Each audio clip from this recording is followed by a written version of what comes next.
दोस्तों मोदी 3.0 आने के साथ ही सरकार अपने 100 दिन के प्लान में जुड़ गई है और इस 100 दिन के प्लान में कई कंट्रियों के साथ FTA पर साइन करना है फ्री ट्रेड एग्रीमेंट को लेकर के, ताकि भारत को अलग अलग कंट्री में मार्केट का एक्सेस मिले और हम अपने चीजों को उस मार्केट में बेच पाएं। भारत और ओमान के बीच में कई सालों से फ्री ट्रेड एग्रीमेंट को लेकर के बातचीत चल रही थी, लेकिन इलेक्शन के बाद रिजल्ट आने के साथ अब ये देखने को मिल रहा है कि ओमान और भारत आपस में फ्री ट्रेड एग्रीमेंट पर साइन करने वाले हैं, जिसमें भारत को 90% चीजों के ऊपर ओमान में फ्री एक्सेस मिलेगा। मतलब जो भी चीज ओमान जाता है भारत से, उसमें से 90% चीजों पर ओमान हमसे कोई भी टैक्स नहीं लेगा। सेम ऐसा ही कुछ भारत के साथ होगा। अगर कोई चीज हम लोग ओमान से मंगवा रहे हैं भारत में, तो उस पर भी भारत सरकार टैक्स नहीं लेगी। अब सबसे बड़ा सवाल आता है कि कौन ज्यादा चीजों को एक्सपोर्ट करता है, ओमान या भारत? क्या है पूरा अपडेट, आइए जानते हैं इस छोटे से वीडियो के माध्यम से कि इससे भारत को क्या फायदा होगा, ओमान को हम लोग क्या क्या एक्सपोर्ट करने वाले हैं। नमस्ते and welcome you another video BS motivation में विकास। नाउ ये है वर्ल्ड और ये है अपना प्यारा भारत, और यहाँ पर आपको गल्फ नेशन में ओमान दिखने को मिलेगा।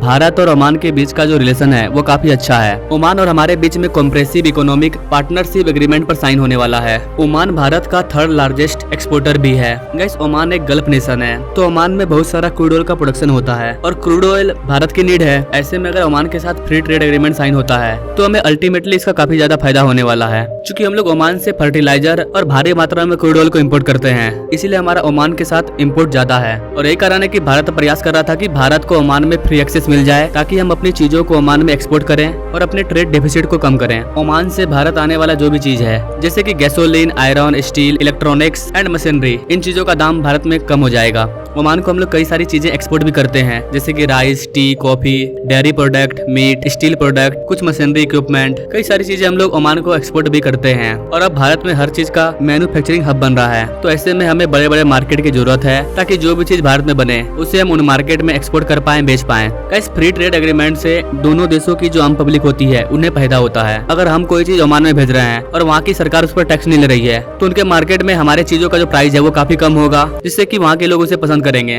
ठीक वैसे ही ओमान जिन भी चीजों को हमारे मार्केट में भेजेगा, अगर भारत सरकार उस पर टैक्स नहीं लेगी तो उन सारी चीजों का प्राइस काफी कम होगा, जिससे कि भारत के आम लोग उसे एफोर्ड कर पाएंगे और ओमान का प्रोडक्शन बढ़ जाएगा। ओमान से जो हम सबसे मेन चीज ले रहे हैं वो है क्रूड ऑयल, क्योंकि हमें क्रूड ऑयल की काफी ज्यादा जरूरत है अपने एनर्जी को सिक्योर करने के लिए। यही कारण है कि बताया जा रहा है ओमान और इंडिया के बीच में जो फ्री ट्रेड एग्रीमेंट पर साइन होने वाला है, ये दोनों कंट्री के लिए काफी लाभदायक साबित होगा।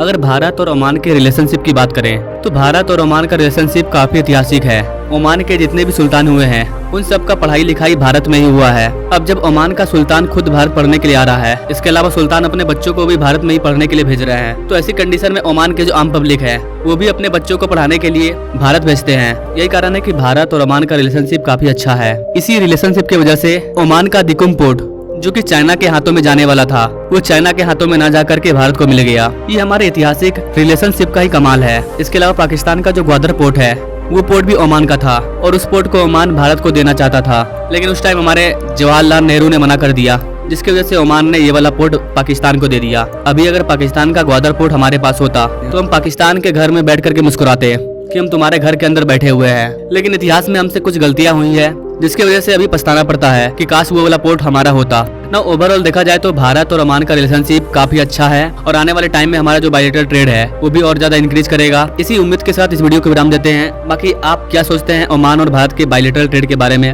कमेंट जरूर कीजिए, और ऐसे ही लेटेस्ट अपडेट के बारे में जानने के लिए हमारे चैनल से जो जुड़िए। Now thanks for watching. मिलेंगे अगले वीडियो में एक नई जानकारी के साथ, तब तक के लिए जय हिंद।